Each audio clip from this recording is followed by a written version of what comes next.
Hello, আসসালামু আলাইকুম। আজ আমরা এসেছি পুঠিয়ার রাজবাড়ির পাশে গোপাল সাগরের পাশে একটি রাজার আমলের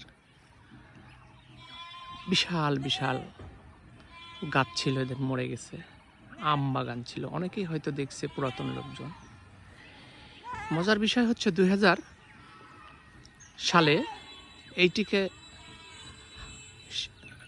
শেখ রাসেল শিশু পার্ক হিসাবে রূপ দেওয়ার জন্য 2000 সালের সময় তখনকার নির্বাহী কর্মকর্তা অলিউজ্জামান পরিকল্পনা করেন যে এই জায়গাটা যখন আস্তে আস্তে গাছগুলো মরা শুরু করলো, তখন এইখানে কিছু ছিন্নমূল মানুষ এসে মাদক সেবন করা শুরু করলো, অসামাজিক কার্যকলাপ শুরু হলো।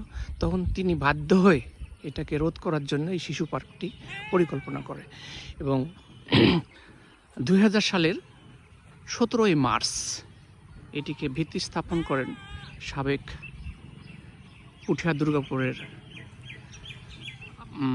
এমপি বা সংসদ সদস্য ডাক্তার মনসুর রহমান।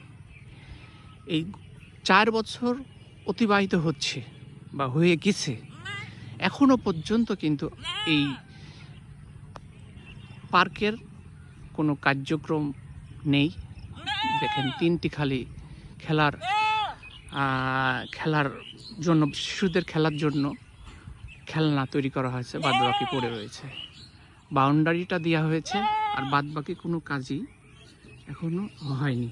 বর্তমানে এখানে গরু ছাগল বা রাত্রিতে এখানে মজার বিষয় হচ্ছে অসামাজিক কার্যকলাপের অনেক অভিযোগ রয়েছে।